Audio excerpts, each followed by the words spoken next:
Thank you again, everyone, for joining. This meeting is going to be to talk about the May 2021 IB exam. So just in case this message went out on other listservs, this is only for current IB diploma program students at BCC. So if anyone else is trying to just get more information about IB, this is not going to be the meeting to get that. So we are just going to talk about, I'm going to discuss the situation and what I know right now. There are still a few unknowns. So what I'm telling you is possible to change, but I'm going to go over everything as far as I know it. And I also have Mr. Nelson here.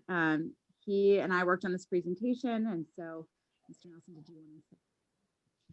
Yes, I'm sorry. I'm also getting the beeps while I'm admitting everyone, but I did want to say hello and good evening, and thank you to all the parents and students that might be on with us tonight. For those of you that might not know me, my name is Doug Nelson. I'm one of the administrators at the school, and I work with Michelle Dean so that we can get the most up-to-date and pertinent information out to you in regards to IB exams. So a big thank you to Michelle for pulling this all together. I really think that she did a great job in getting timely information out to you all, which is so important to do, particularly now. Just one thing I wanted to mention to everyone, it is a meeting and Q&A. So you'll see on our title screen here, there's a little bit of intention behind that. So the way that we're going to work our Q&A, I know that oftentimes we have a chat open in which individuals drop questions in along the way. We're doing it a little bit differently tonight because Michelle and I really need to concentrate on the content that's coming out to you because it is so new. We're going to not run a Q&A chat while we're presenting the content. So I hope that you'll just join us this evening in looking at what is on those slides, what is the new and most up-to-date information that you really need to know about and be informed in regards to what has just come out to schools and now to parents. And then what we will do is once we're through all of that important content, we're then going to open up a Q&A. We're going to structure that a little bit. So we're going to move through the alphabet and ask individuals that might have questions once you've heard the content to pop your question into the question and answer. And that way we can look just at questions at one time and just at content in the beginning. That's just going to help us be more clear and to roll us out more effectively. So I'm going to help us do that tonight. We just wanted to be upfront and let you know how we were going to structure the meeting. I just want to reassure you, we definitely will get to questions. We're just going to do that later in the meeting. Thanks, Michelle. So there's not a lot to share, but I think all this information should really be helpful in terms of knowing what's to come. And one of my main reasons for having this meeting is I just wanted to make sure that you were getting that most accurate information, because I know that already other schools have shared information and even throughout the world. So I just wanted you to hear exactly what, IB has been telling us and what is going on within the county. So tonight I'm going to talk about, IB's exam announcement. I'm going to talk a little bit about the MCPS decision and how they're coming to that decision. I'm going to go over how to earn the IB diploma in general, how IB is going to ensure fairness with this exam session. We'll look a little bit at just our statistics and how we've done in the past. And then I'll go into a little bit more detail about how students can earn an IB score this year and earn their IB diploma. So a lot of this information is just kind of like copy and pasted directly from IB or other sources, because I wanted you to see that it's, coming directly from a source. So when IB announced their decision, they said that schools will have two options. They'd have the traditional paper and pencil exams, which would also entail the submission of internal assessments, or they would have what they call a non-exam route, which is a submission of the internal assessments and any other IB coursework, like IB English has an external essay that they do. And then that would allow the students the opportunity to, earn the diploma or earn a score based on that assessment and the predicted grade. So school systems can offer one option to all of their students. So I just wanted to make sure that was really clear, that this is not an individual decision, and that we aren't saying if you want to test, you can test, and if you don't want to, you don't have to. We have to make it as one school. And so when we look at it that way, we have to think about equity in terms of what is going to be the most fair, not just at BCC, but at the county level as well. And we have to make sure that all students have the opportunity to earn their diploma. Our seniors have been through the program a year and a half now, and we want everybody to have that chance. So at this point, I've been talking to the other coordinators, and I feel very confident that we are going to be going the non-exam route. An official announcement has not been made. It's kind of going through the ranks of approval. But I don't, based on all the information we have, we don't see it being equitable. We don't see it being workable doing the paper and pencil exam route. Again, this is where I really want to be clear that I don't know for sure. There might be something that changes in the next couple of days. And we find out that never mind, we're going to take the exams. But I feel like 99.9% confident that we are going to be going the non-exam route based on the timeline of our situation and just what's going to be the most fair to all students. So the rest of this presentation is really going to be about what that non-exam route looks like, because I also understand that there's a lot of like fear in that things not being fair and that this could, disadvantage our students. And so I want to make sure you kind of see the full picture here. So again, like I said, I've kind of just been putting a lot of documentation straight from IB, and this is stuff I can also send out. I just wanted you to see, like, it's coming straight from the source. So I know you might hear information from other people who have heard from someone else and heard from someone else, but this is the information that IB has provided us. So I know this isn't really like reader friendly, and I'm not going to read the whole thing to you, but I did just want you to see that, this is IB's decision. This is where they're coming from. They have put a lot of thought into how this model will work for students who will sit for exams and for students who won't. Because again, if for some reason we do have to take the exams, I know that causes great concern considering the reduced time we've had for learning. So IB is taking all of that into consideration, and they're looking at all of these schools all over the world and trying to make something as fair as possible. So they are, come to this decision, and they will be continuing to analyze kind of throughout the rest of this process. So I feel very confident that, unlike last year where this kind of happened very suddenly and it was a really quick choice, they've now had all of this time to really sit through and look at this data and figure out the best way for students to have the potential to earn their diploma. So I just wanted to go over in general how to earn the diploma.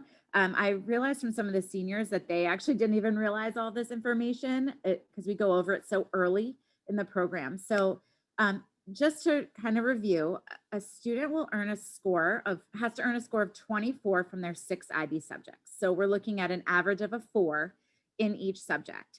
And some of our students, I'm calling them exams because I guess they all earned a score last year. And of the 111 exams that our students took last year, 84 scored somewhere between a 5 and a 7. So already we have students who are set up for success and to be able to earn this 24 just based on the scores they already have. So a student must also earn a score of 12 from their HL classes. So this is the only kind of tricky thing that we do really want to prioritize those HL classes, because if they might get a 25 as their total because they got, a 6 and a 7 in their SL classes, but they got, a 3, 3 and a 4 in their HL classes. So that is one thing to kind of prioritize as we're moving forward. A student must pass the extended essay, and that's graded by an outside examiner. So our teachers have graded the essays not necessarily based on how an IB examiner would grade. They grade more on the process. So we send them off.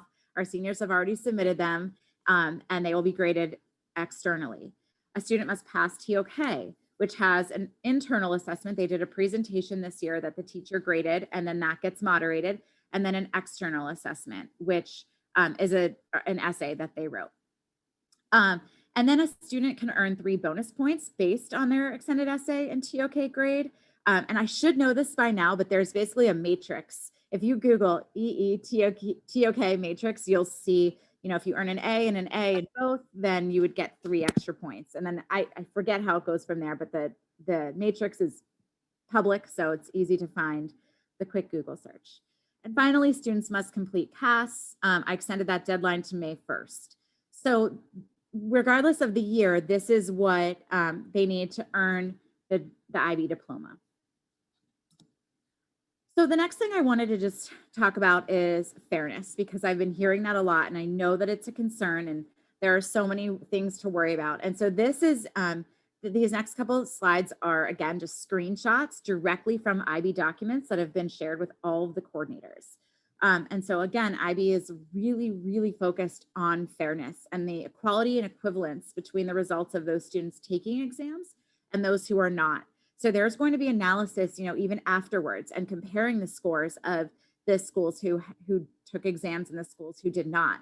And if students did really well in exams across the board, that's also going to be applied to students who took the non-exam route. So again, there's going to be a lot of analysis throughout the process.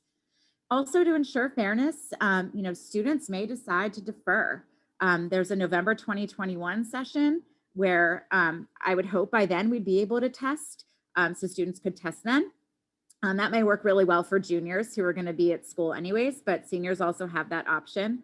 And then they also are allowing students to withdraw from this May 2021 session with a full refund.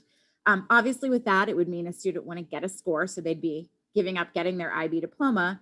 They may not get a chance at college credit. But again, like if they're showing that if you don't, if your student doesn't like this decision and wanted to test, if that's the rate where we're going, then they do have the chance to withdraw from the session completely. I don't have any details about the deadline for deferring, so I'm looking into that, but I do know that they can withdraw from the May 2021 session up through May 1st. So they would have already turned in all of their work by then and can still get a full refund if they wanted to. Next, I know this is a really, really wordy slide. And again, I just wanted you to see how much thought they've put into fairness, and that they have, in a typical testing year, they hire lots of examiners who go through professional development to be ready to grade every single test. Those examiners are still being, employed, and now they are going to be focusing on not only the exams, but the internal assessment as well. They'll look at the outcomes from this session. They'll compare it to previous sessions. They'll look at schools who've had similar results. They are going to think about their grade boundaries. And if they notice, in a certain subject that all students aren't meeting a certain, what it takes to get a 7, then they might change that boundary. So they are really thinking about, not only just the fairness of the exam and non-exam route, but also the impact of teaching time. This is probably more complicated than you need to know, but they are also looking at our data from the past couple of years to see how we've performed. And they're not necessarily holding that against us if we haven't done well in a certain, in a certain course, but it is being used to kind of look at, where we typically fall. And I've been looking at that data as well. So I'm becoming very, very, very familiar with how we've been doing. And then this, I think, is probably one of the most important things, is that this question here: will there be any difference between diplomas obtained following the 2 routes? And the answer is no. So students earn the same diploma, the same score that reflects their capability, whether or not they do the exam or non-exam route. So colleges and universities will not know at all which route our students have taken. So there's no way for that to be held against a student in any way, because that's not going to be information that's shared. IB has also been working with universities worldwide about recognizing students and making sure that they get credit. They worked with universities last year for 2020 results. Many and most, just like normal, have honored the results, and we expect that the same would happen this year. So I think that's a really, really important thing to note, that regardless of which path we're on, universities will not know that. a score is a score, an IB diploma is an IB diploma. There will be no differentiation.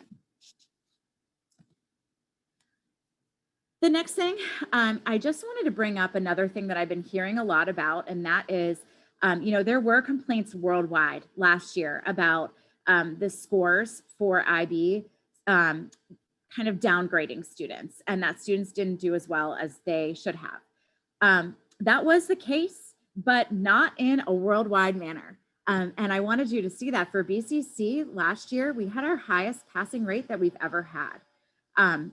Of the 92 students who did the diploma, 84 received it. And to be honest, it's really 91 because one of the students chose to defer and then realized that she actually didn't want to take the time to take the test in November. So unfortunately, that just makes our statistics not look as good, but really it's a higher passing rate.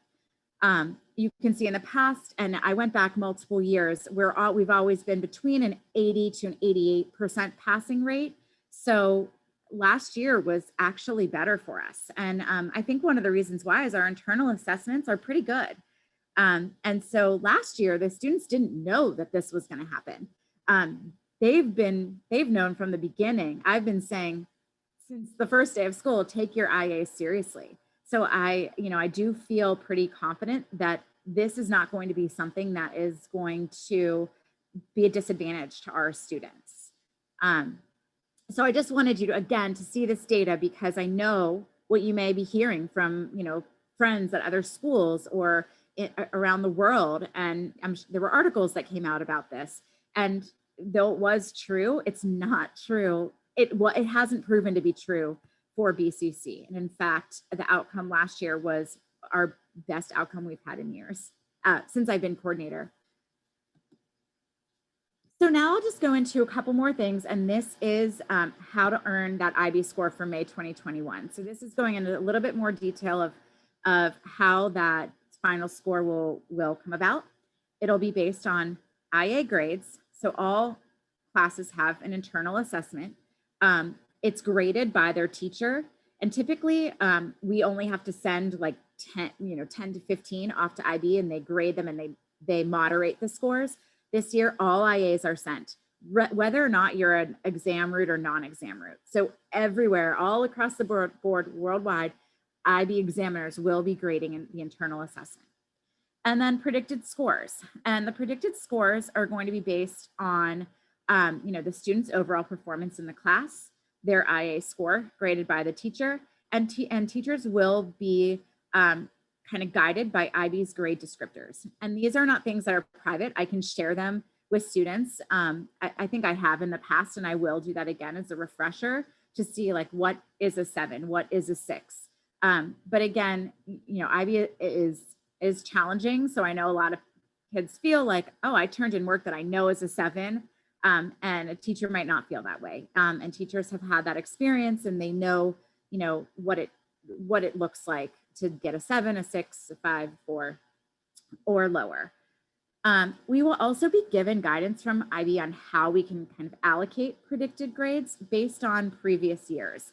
So this is another thing that was an issue in the past that coordinators were kind of worried about. Well, what about schools who just predict 7s for everyone? And there's no way to check that. And so IB is going to use some data based on previous years to kind of help us with that allocation. But they also made it very clear that there's going to be an exceptions process throughout the way. So, if we recognize that our IB Bio students have done much better than they have in the past, and in fact, the teacher's been changing for years, so it's really hard to judge this based on data. We can go through the exceptions process in April, and it could be for the whole class. It could also be for individual students. For students, if we feel like there are some who really could exceed the expectations that IB has given us, we can go through that as well. So again, I feel really confident that IB is being as fair as possible. So with that, I'm also just going to talk a little bit more about the IA internal assessment, and then I'll talk about the predicted score, and then that's it. And then we'll go into questions. So the one thing that I did want to mention, and again, this is also in terms of fairness, is that now that well, we don't officially know, but now that we assume that the IA route is going to be how students get a score, I worry a little bit that students are going to then demand for teachers to give them more feedback and give them more time to work on something. And I want to make it clear that IB has it written in every single one of our documents about IAs that a teacher can only give feedback on a draft once. So we can't go back. Like I know IB physics, the teacher has already gone through and given lots and lots of feedback.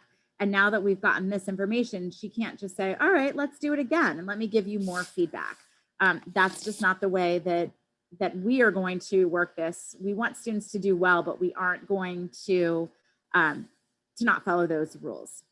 And like I've said, and I think many of you on the listserv also have probably seen this from me. I've been saying since the beginning, take your IA seriously, really work on that IA because we kind of had a feeling this could be a possibility. So, hopefully students have been taking that advice and do feel really good about their IA. And what happens next is teachers have to grade it. And they also include comments to IB about, why they gave a certain score. This is, a way to also advocate for our students. And the final thing to add is that the IA, must be student work only. We will submit every IA through Turnitin or some sort of plagiarism detection. So that way we don't run into any issues later. IB has really great plagiarism detection. We've only had one instance in the past, but it is a really pain for me to have to go through. So to avoid further work for me later, we do put everything through turnitin.com. And then also teachers have to authenticate the work, which means they have to actually click off a box to say, I am, as certain as I can be that this is a student's work.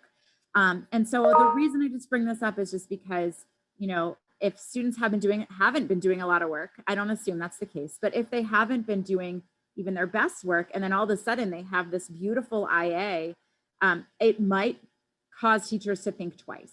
So it's just something that I want students to know, parents to know, is that teachers are going to be making sure that all the students are going through the IA process and they're doing the draft and they're participating, so that way they can authenticate the work. I also just included the deadline. I will be honest, I do typically not share the real deadline because when I do this, I think a lot of times, no offense to MCPS, but the MCPS doesn't always have these real hard deadlines. Usually there's a way to work around it, but IB does. And I worry that by saying, they have to be submitted by April 20th, we are going to have kids trying to submit their IA on April 20th. And that is not what it means to be that they're due. They must be uploaded, which is a process. Seniors know they've had to just upload their own, and it is, it takes some time to do it. And now teachers or students are going to have to be uploading. Teachers also have to upload all of their comments individually. They have to go through each one, look it over, and authenticate it, which means they really need that time to grade it. So I haven't met with teachers yet. We haven't even had the chance to talk through all this information. But I do want to make sure that it's very clear that when teachers give a deadline for the IA, our students need to meet it. Obviously, if there is some sort of extenuating circumstance, I'm happy to be involved, and I need to know those. But in order to give teachers the time to grade and to upload and to authenticate and that whole process by April 20th, really, the teachers are going to get to set their own deadline, and it most likely is going to be, a month in advance, unless it's a really small group of kids in that class, then that might be an exception. And so then finally, predicted grades. As I've been saying, a student's predicted grade is going to be based, one, on their IA score. So a teacher might say, okay, well, I think that, the student overall in their overall work is, may get a 5, but then the IA really shows that they know more, and that they might say, okay, now that I've seen this IA, I'm going to give them an overall predicted score of a 6. And again, this is not just an arbitrary score, it's in alignment with IB's grade descriptors, which again, I will share with all students so you can see those. As I said before, IB is going to give us guidance about our predicted grades. So we are going to have some like restrictions or just kind of like a guideline, but we can go through an exceptions process. So again, this is something that will take time, which is why we need students to make sure they're getting their IAs in on time, and to also think about that once you finish your IA, the class isn't done. Teachers are still going to be teaching content. Teachers are still going to be doing assessments that are going to align with IB work so that they can give the most accurate predicted grade as possible. But if a student kind of stops participating in the class, then a teacher is going to have a harder time really going over that, really coming up with a fair and accurate predicted score. And then the last thing that I did want to bring up, and that is only because of my experience recently. Some students ask for predicted scores because a lot of universities abroad ask for them for like conditional offers.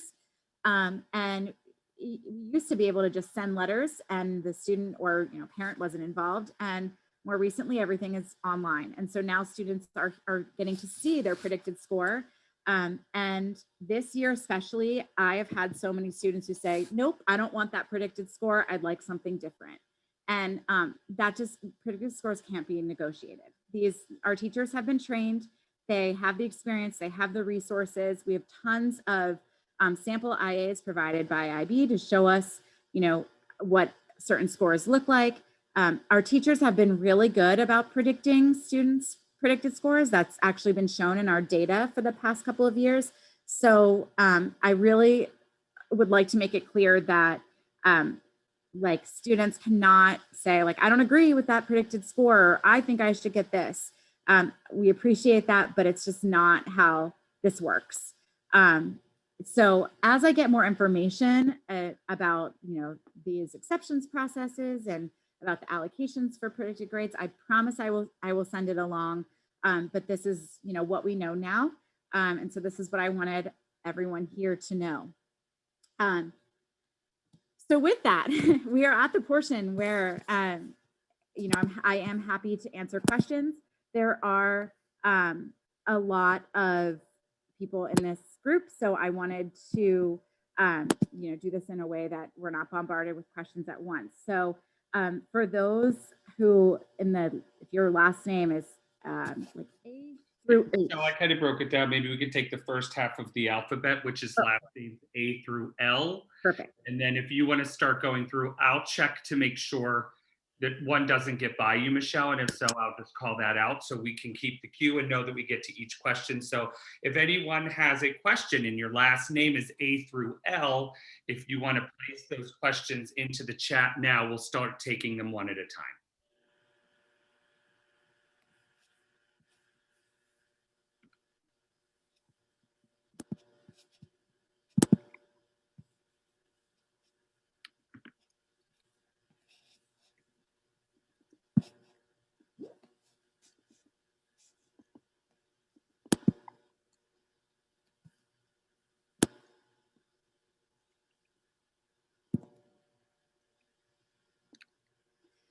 Okay, so the question about do colleges see the predicted scores or just that a student has passed and received a diploma?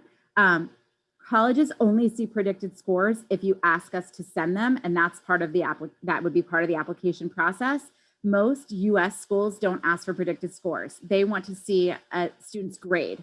So they're going to look at the transcript. They're going to see a student is taking all these IB classes and is doing the IB diploma. Typically, colleges in the US, they don't really follow up to even find out if a student has received the diploma. So the diploma and those scores are really only meant for college credit. Now abroad, that's a little bit different. Colleges will ask for predicted scores, which we will send. And then they, again, will get the final score. So they can do a conditional offer based off the predicted scores. But US schools do not need to see predicted scores at all. And when will we have the official response? I thought we were going to have it last Friday.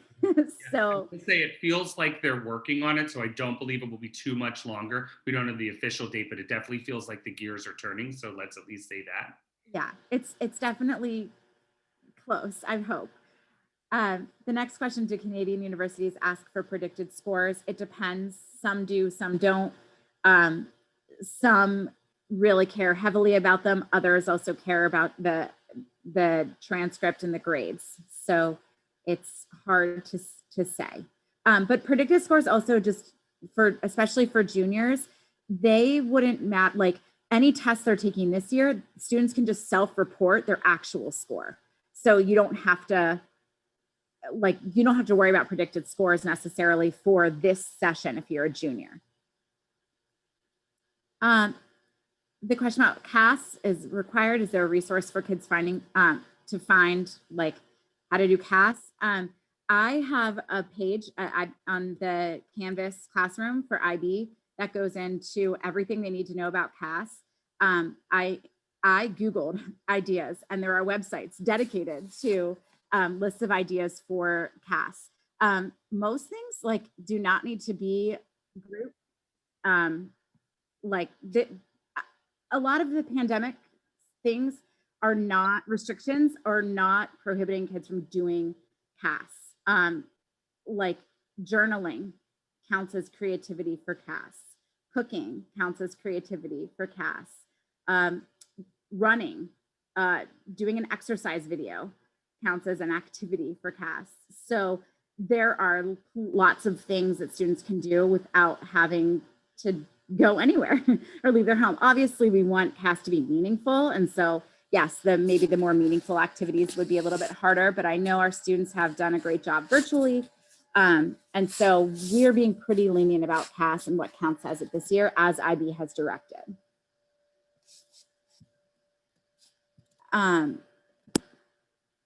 Okay, my next question, how's an IB score going to be determined?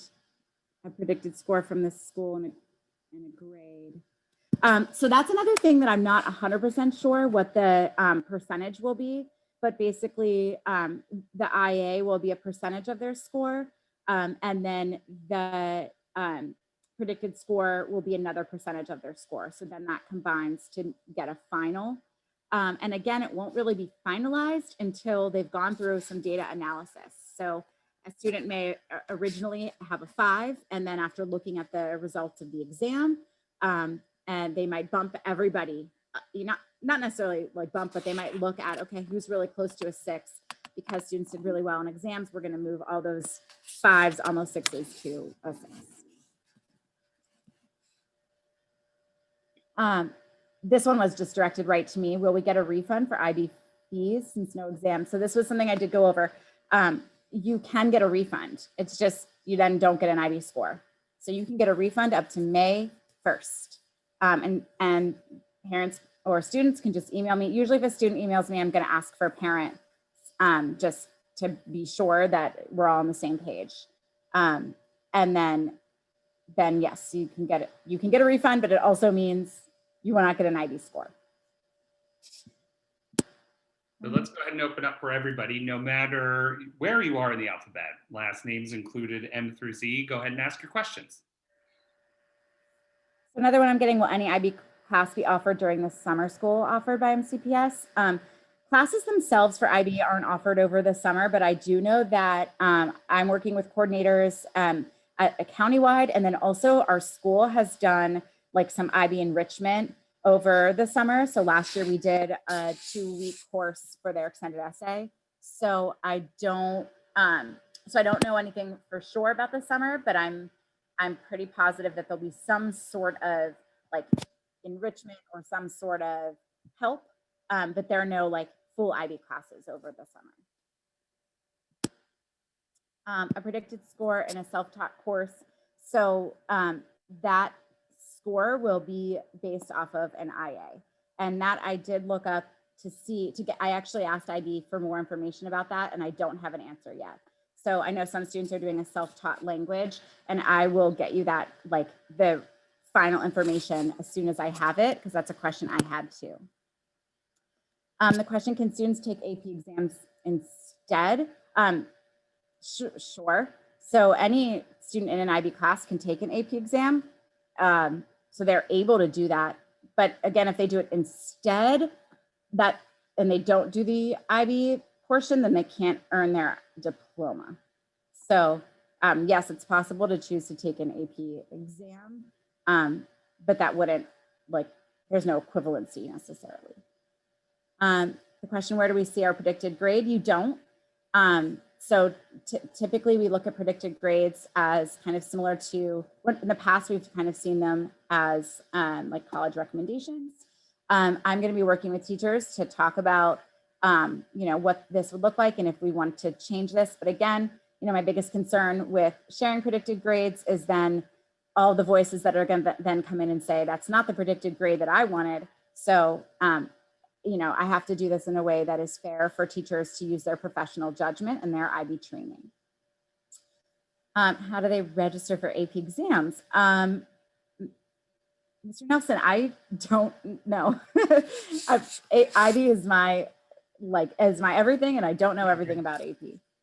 And I can't do it off the top of my head either, but I can point you in the right direction, which is Ms. Schaus is our AP coordinator this year.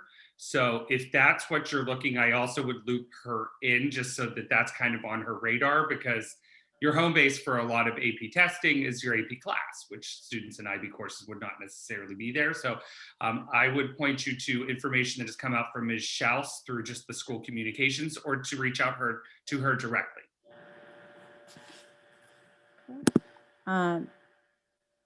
So the next question was, will students get predicted grades if they don't need them for universities?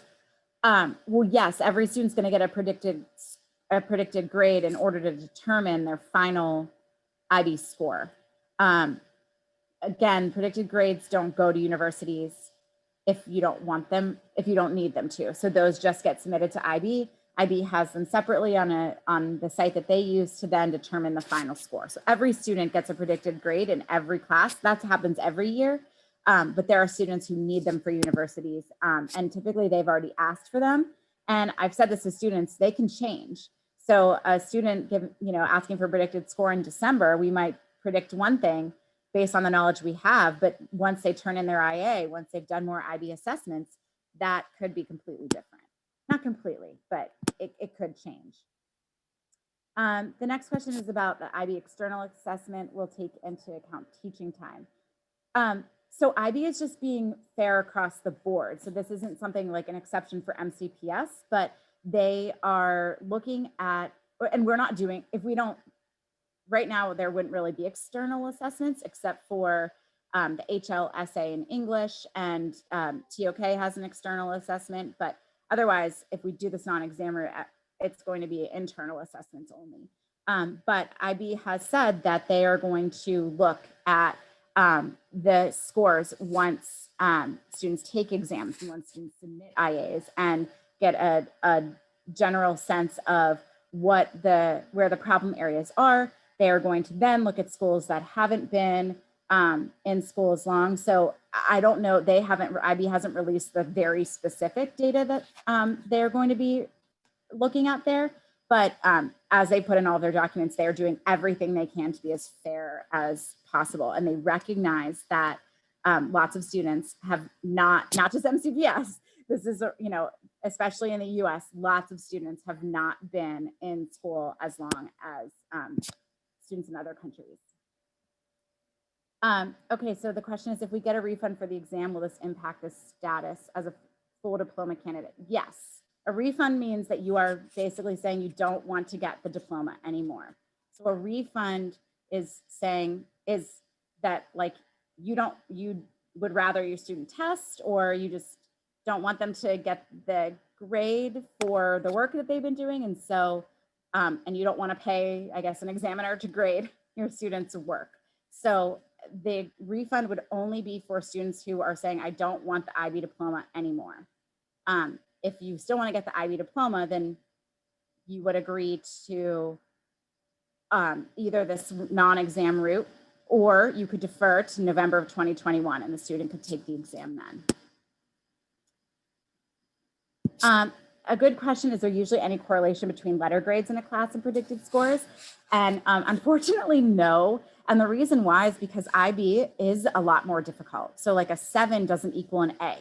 And a lot of times when I taught IB English and we did the internal assessment, the oral, a student who got a 5 that was like a 90%, or sometimes like an 88%. So we kind of, MCPS grades are a lot more inflated than what you would potentially see for IB. So there isn't necessarily a correlation. The next question is, if there's no IB exams, how will this change the way teachers approach classes? Well, one, the classes that are still working on IAs, they're going to give them that time to work on them. Again, they can't like necessarily give more feedback, but they could potentially give more time. Also, teachers are going to continue to teach, so they can assess students in a way that would help them come up with the best predicted score possible. So I know some teachers are looking at past IB exams and maybe taking a question from that and kind of using that as a way to potentially assess students. So it won't be like classes done. You know, there'll be a little bit of a weight lifted off of our students' shoulders, but also, you know, we are going to use that time to come up with the most accurate predicted score as possible. The next question, is there a recommendation that juniors defer to November? I don't know. I mean, I can't, it's really hard to say.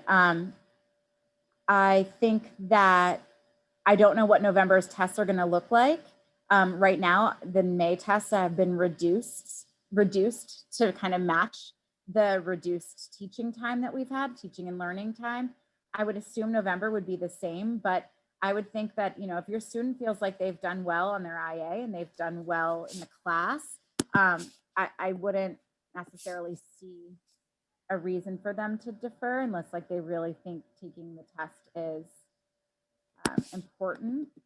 You know, and then there's also, this would cost money, and so I don't recommend this, but students, juniors or seniors could get their grades and then they could say, all right, I think I want to test in November. And so, yes, it would cost money to retest, but that also is an option as well. And I think I'm at the end of my questions. Are there any other questions I can answer?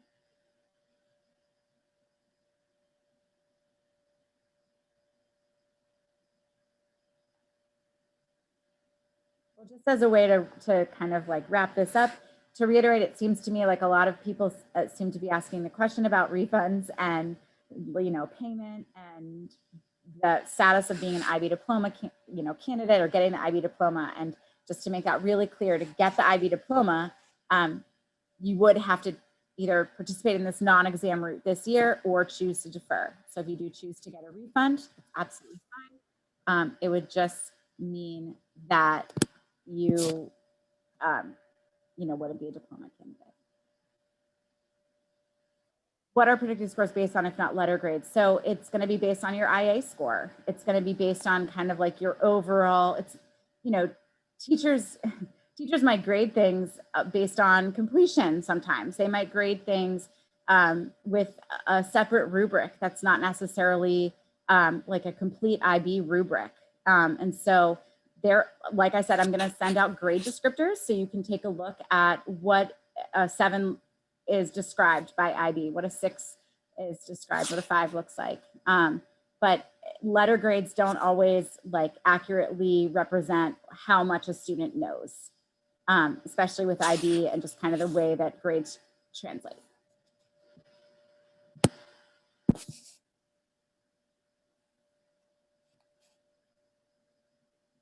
So is the predicted score a score that MCPS teachers give, and the final score is given by the IB examiners? Yeah, that's correct. So we would submit the predicted score, that teachers would submit that, we would submit the IA, and then IB examiners would grade the IA as well and look at our predicted scores, and then they would come up with the final score. So we won't know a final score until July 6th when the scores are released. And another message that went to me, when do you think IB will release more info?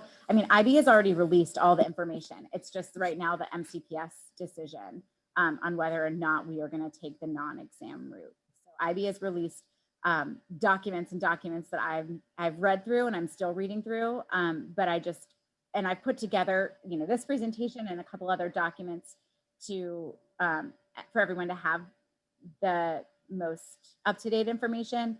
There are just still some things that I don't know since we don't have a final decision from MCPS in writing.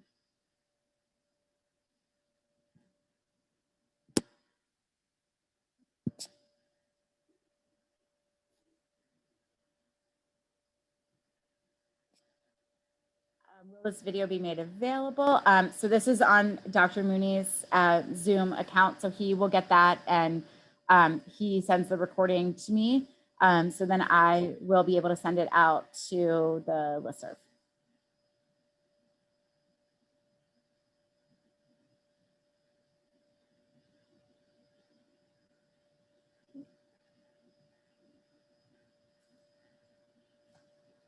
I'll wait another minute just in case any other questions trickle in.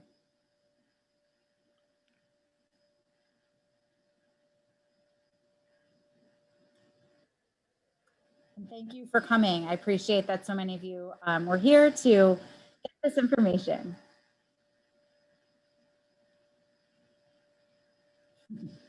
Thank you.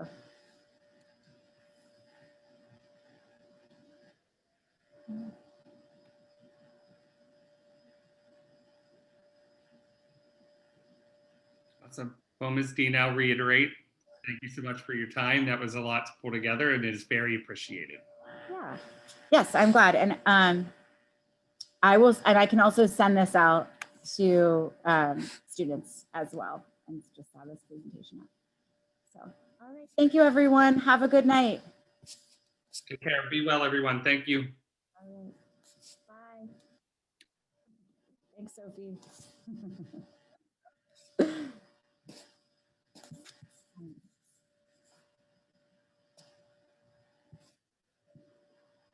All right, Mr. Nelson, are we good? All right, I'm gonna go eat my dinner now. Great. Have a good evening, Michelle. Thanks. All right, bye.